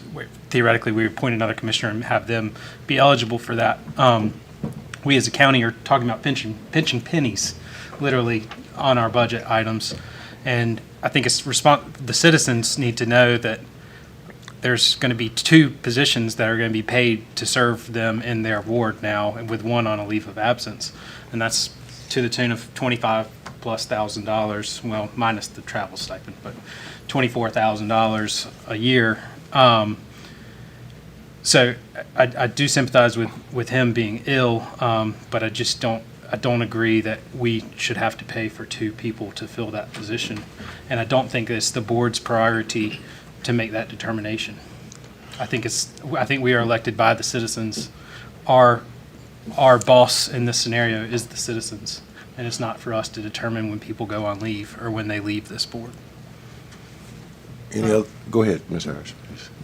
Although I struggled with it, when I started to think, he has about a year left on his term. But I look back, he has served this county with distinction for 26 years. That was going to be my And question, how many years? 26 years, I know, because I've been here 24, and he's been here 26, too, before I got here. And we don't get any retirement. We don't get a gold watch. And so I'm gonna be in favor of it because, as I said, the man has given 26 years of his life to this county, and he has served well until he and his wife both became ill. And I'm getting older. Who knows what could happen? So I want us to also take that into consideration, that we get no retirement for doing what we do. And I think that is the least that we could do for this next year for this gentleman who is trying to recover, who's given us 26 years. And his term, Mr. Wiggins, would effectively end December 26, December 26th. So by the time we officially got someone pretty much in. December talking of next year. 12, of next year. 14 months, 12, 14 months. Right, next year. Yeah. I guess my position that this is not about a commissioner. Commissioner Hines could stay there until his term and get all of the benefits that he has. There is no removal process for a county commissioner. This is about the benefit of the citizens of that district in terms of having a seat at this table. So Reverend Hines can stay there, and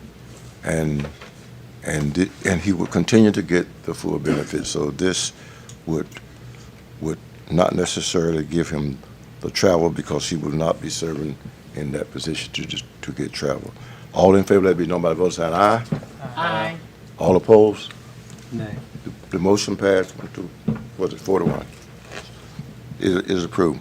At this time also, our manager, and please prepare a letter for us for Reverend Hines. Yes, sir. Also, we will be advising the public of that district of any citizens that would be interested in filling it is not a vacancy. It would be Reverend Hines in 90 days could come back. So it is a temporary fulfillment, but it's until such time as if he decided he was coming back. So he would be, Reverend Hines would be, Mr. Evans would be preparing to inform the public of any vacancy that anybody in that district that might want to fill this vacancy, and temporarily, right? And based on some of the discussion that some of us had, that time will be until the end of this month. Well, I would recommend, Mr. Chairman, for a process, first of all, go right ahead. You've approved his leave of absence. Yeah. And now it sounds like that your wishes are in direction to staff is that you would like to temporarily fill that seat. Clean it up for me. Go ahead. Sure. Go ahead. You're not required to do that, Right. but I think that's a good move. You've stated the reason why, so that there'll be some representation from that district here in the proceedings of this board.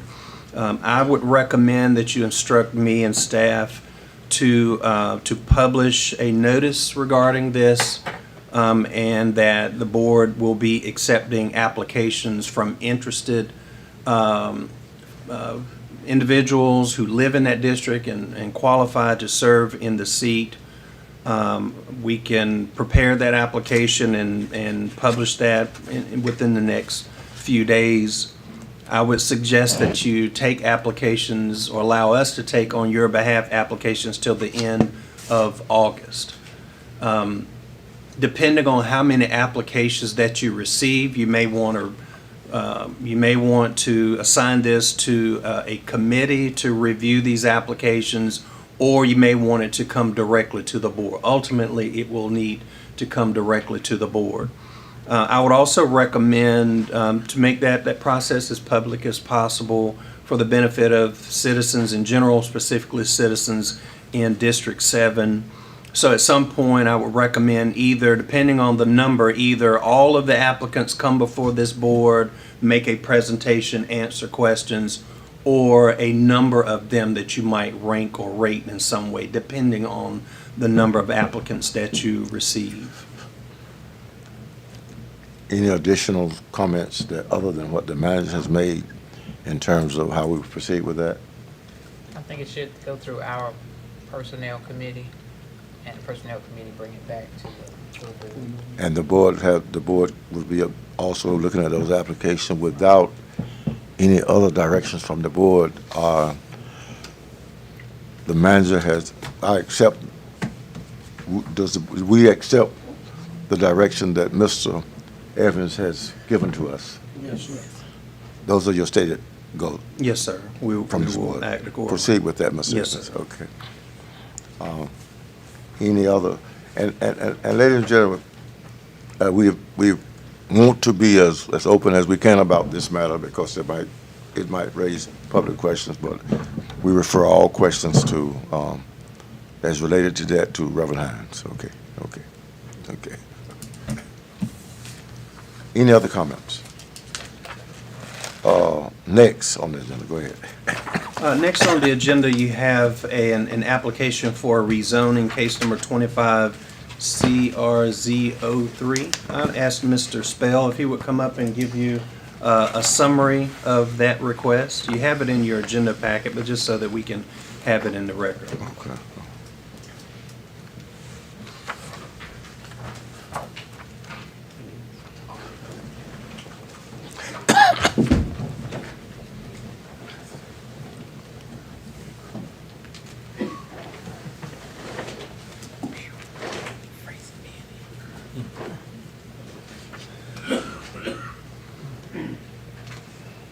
Good evening. The planning board voted unanimously to forward the following rezoning requests to the Board of County Commissioners with a favorable recommendation. 24-CRZ03 from the Lands Development Company. The applicant has requested to rezone property located on Jenkins Farm Road in Pine Tops. The applicant proposes to rezone parcel identification number 378-698-5041, which consists of approximately 29.32 acres from AR30 Rural Residential District to R30C Single Family Conditional District, with the condition that only single-family detached homes are allowed, with its intended purpose to being a subdivision. The requested action is to call for the public hearing for your September meeting. Motion? Motion. Second?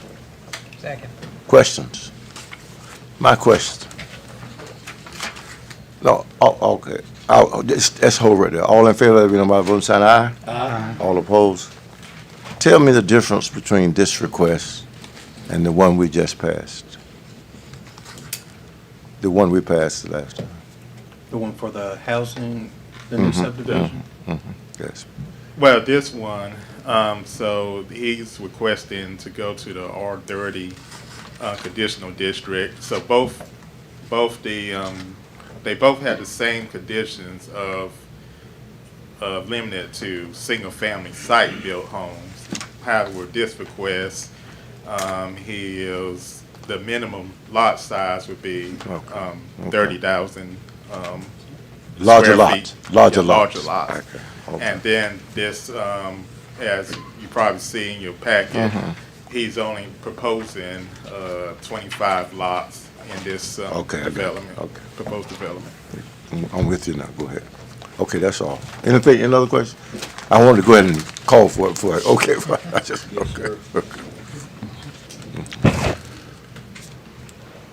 Appointments. Mr. Chairman, the other item I'm asking that you add, you have a copy at your place, a job description for a Right. deputy sheriff major.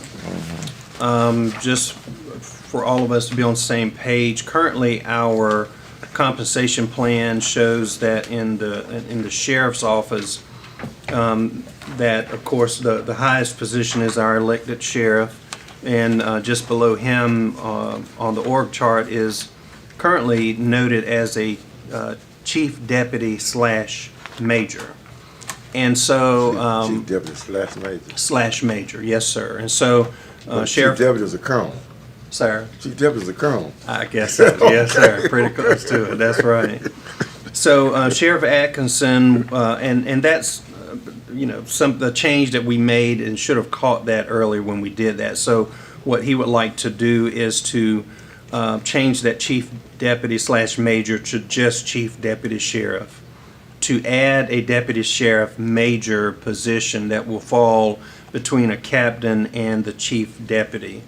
And so you have. He wants to add a major position, major call it a position. major position. Yes, sir, Okay. that would be major. And that, we had that before in the old compensation. We did plan. have a major. Yes, sir. And so we'll be adding that and therefore including this job description that you have for your review. You'll see on the compensation plan, next to the last page under sheriff's law enforcement class, you'll see we're adding the major position between the captain and sheriff, adding that at an S12B and the related salary scale there. So the recommendation would be to approve the job description for deputy sheriff major and the revision of the compensation plan as presented. I'll take any questions before I get a motion. If not, is there a motion? Make that motion. Second? Questions? All in favor, let it be noted by voting sign aye. Aye. All opposed? Hearing none, it is approved. Next to appointments. You have appointments and reappointments for our Youth and Families Getting Off the List Advisory Board, the reappointment of Mr. Ron Green and Mr. Curtis Knight. Also, the reappointment of appointment of Reginald Best Jr. and Kamaria Wolf. They will be the youth representatives on the Youth and Families Advisory Board. Also, the appointment of Mr. Nelson Long on the Education and Workforce Getting Off the List Advisory Board. He will serve in the role of a small employer that is less than 100 employees. There are two others, recommendations for appointment, I believe from Chairman Wiggins. One is for our Tourism Development Authority. Ms. Tina Parker currently serves in a seat appointed by the Board of Commissioners, and she is coming off of that board. And the recommendation is to approve or to appoint Mr. Reuben Blackwell to serve, and this will be in the seat of a person interested in tourism development. Also, a recommendation from Mr. Wiggins for Ms. Monique Taylor to serve on our Human Services Board and in an at-large seat, and that's we actually currently have 2 vacancies for an at-large seat, so she will fill one of those if appointed. Motion? Second? 10 seconds. Questions? All in favor, let it be known by voting sign aye. Aye. All opposed? Leonard. Leonard. All, so moved, they'll pass. Okay. Authorization releases for review and approval. Anything from the Human Services? No, sir. Happy to answer any questions. Any questions? All in favor, let it be known. Give me a motion, please. So moved. Second? Questions? All in favor, let it be known by the voting sign aye. Aye. All opposed? Hearing none, it is approved. Contract for review and approval. Anything to be brought to the board's attention? The one that needs board's approval will be the contract with WW Fast Movers.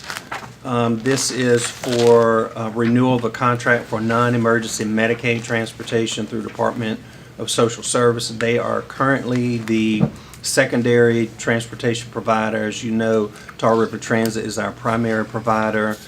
This will be a renewal of their contract with an updated rate schedule that's been reviewed and recommended by staff. Is there a motion? Motion. Second. Questions? All in favor, let it be known by the voting sign aye. Aye. All opposed? Hearing none, it is approved. Department, so we normally hear from our financial officer, but you've got water and sewer. Any questions related to that? Any questions related to solid waste? Let's go back to our finance report. Go ahead, Ms. Yes, sir, Mr. Chairman. I'd like to invite Ms. Linda Barfield, our CFO, to give you your monthly financial report.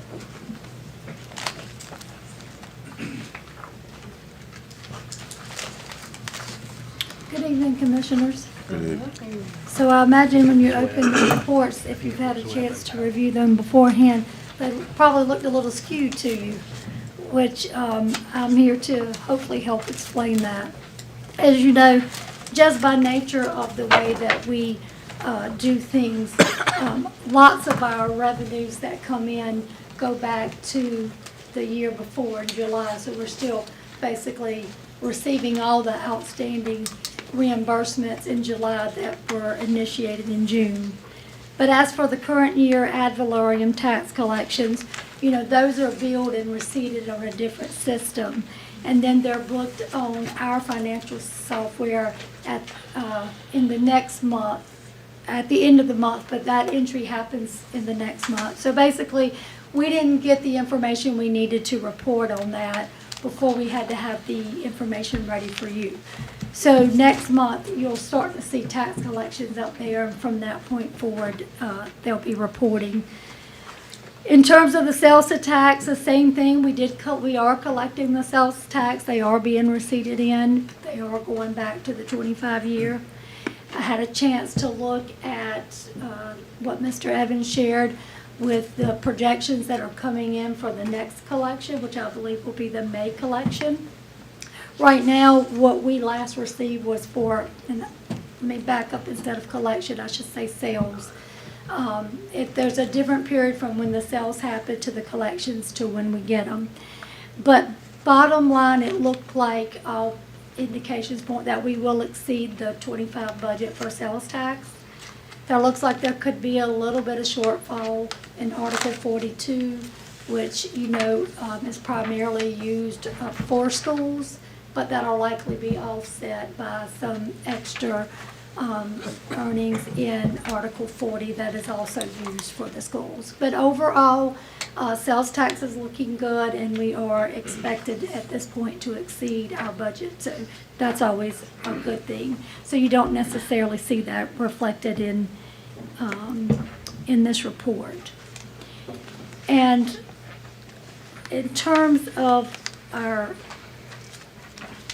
enterprise funds, which would be water and sewer and solid waste, I think those funds, well, solid waste might be more reported accurately. You have more information to kind of gauge. But with the solid waste, it's the same thing.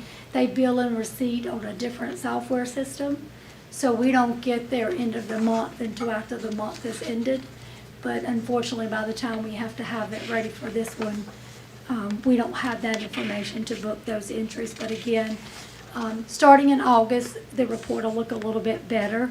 And then in September, the sales tax that, after September's the last month we receive for June sales. But after September, you'll start seeing the sales tax up there, and it'll flow like it normally does. But I don't have any other thing to point out. Just wanted to explain why it may have looked a little skewed from what you normally see. Any questions? No, and I expected you to come up doing a little jig. Because we got off a list. Well, I think that's later on the agenda, so I didn't want to spoil the surprise. But I do want to say, in terms of that, our auditors have been on site twice, so we're making really good progress. Their final visit is scheduled in September. So we're still on track, and even though, you know, they've changed some of the rules, and we now have until December to get our audit in without it being late. You know, we're still going for the October, but it's nice to know that should something come up, we have that flexibility to allow us a little bit more time. But did want to announce that everything's going on track and as scheduled with the auditors so far as of their last visit.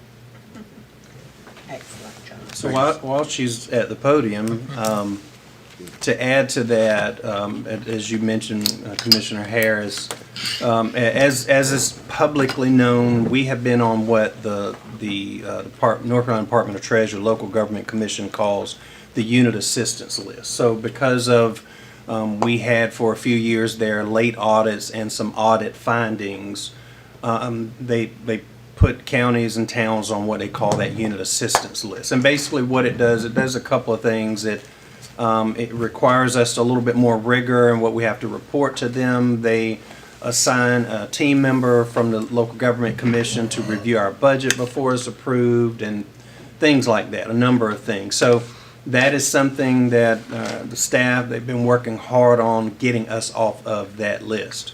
So that means reducing or eliminating those audit findings, get our audits done on time. Actually, last year, we thought that we were going to come off of that list last year. As you'll recall, the FY 23 audit was done before the end of, by the end of December. And then the FY 24 audit was done before the end of October. And relatively minor audit findings. We just knew we were coming off last year, and we didn't. We were disappointed.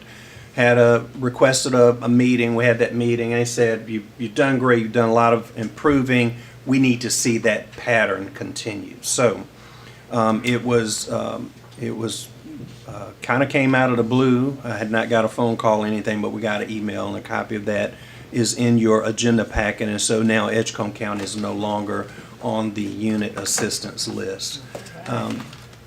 Absolutely. And, you know, the work to do that, you know, permeates throughout all the entire organization, from every purchase that's made, every policy or procedure that's followed, and it culminates up to the finance department. And so I want to thank all the entire staff of Edgecombe County for the hard work, in particular department heads, but also want to especially recognize Ms. Barfield and her team for helping us move in that positive direction, and so we're very excited about that. Congratulations. Yes, there was a lot of laughter and cheers heard down the hall when we got the message. I know that's right. Thank you all. That's gonna look good when we go to show them that we're in a position to borrow. Right. Absolutely. Moving on, Mr. Evans, whatever, in your, you know, you can review that, it kind of gives you, it shows you who's filed for, I guess, in our Board of Elections office. Moving on to the manager's report. In the manager's report, you have my monthly major events and updates. You have the workforce development indicators, TDA financial report. Also noted here about new opioid settlement agreement. You know that we are receiving opioid settlement funds as a result of the national settlement. Here in North Carolina, we're very fortunate that the Attorney General's Office and the North Carolina Association of County Commissioners have spearheaded that and created a system through which those funds come through counties. And you know, we have a number of activities that you hear about, our community paramedics and other things. And throughout that, those settlements have continued to grow. So we just recently received notice that settlement for 8 more opioid manufacturers, and the list is there in the notice I have in your packet. A settlement has been reached. We don't know, we know the total amounts for each of those involved, but we don't know yet what that will translate to as far as the additional funding that we will get here at the county. Just wanted to let you know that there will be an agreement that will be forthcoming. If I receive that in time, I will have that on your September agenda. Commissioners report. Anything from the commissioners? I'd just like to say I'll be busy again coming up this year under our new president that was installed at NACO. I attended in July. For some reason, they have given me 1, 2, 3, 4, 5 positions. Human Service and Education Steering Committee, Vice Chair, Advisory Council on Immigration and Intergovernmental Affairs, Healthy Counties Innovation Council, Membership Standing Committee, and the Rural Action Caucus. So I'll be bringing you lots of information from all of those meetings I have to attend. Just tell them we need you here at our meetings, okay? Well, luckily, most of them now are being done by Zoom. Oh, I know. Yes, yes. So I sit right at my desk. Any other commission? Mr. Chairman, if I could, while the audience is still here, just as a notice, our September meeting will not be on that first Monday. That's a holiday. Okay. It will be on the next day, that Tuesday, September the 2nd. Okay. What? 7. That's when we use, Second. that's what we normally approve when we approve our Yes, calendar. sir. anyway. Okay, well, Yes, sir. good- It's already, good- it's good to already on notice. the approved Good- calendar. good- just good as to- a good to reminder. give us notice. We all get so used to a Monday meeting. Yeah, we do. I'll be mighty disappointed I get up and ride up. Okay. Mr. Peters, anything? No, sir. Oh, I'm sorry. Go I did ahead. forget. Go right ahead. But I hopefully all of our board knew about the North Carolina Association of County Commissioners Conference that's going to be in Pitt County, August 22nd through the 21st through the 23rd in Pitt County. So hopefully some of you have registered to attend at least part of it, since it's so close to us. You've been such a good representative, okay? Anything else? If not, at this time, ladies and gentlemen, we're scheduled to go into a closed session to discuss personnel and economic development. Thank you for coming. And at this time, is there a motion to go into closed session? Thank you for your patience. Motion? So moved. Second. Second. Questions? All in favor, let it be known by the vote sign aye. Aye. All opposed, at this time, ladies and gentlemen, we're going into closed session.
again.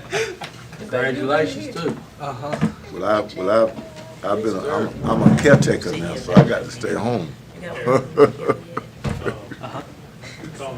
My wife's out of rehab. Yeah. Look, two boys. If I didn't have a niece, a couple of nieces helping me, I wouldn't know, I don't know what to do.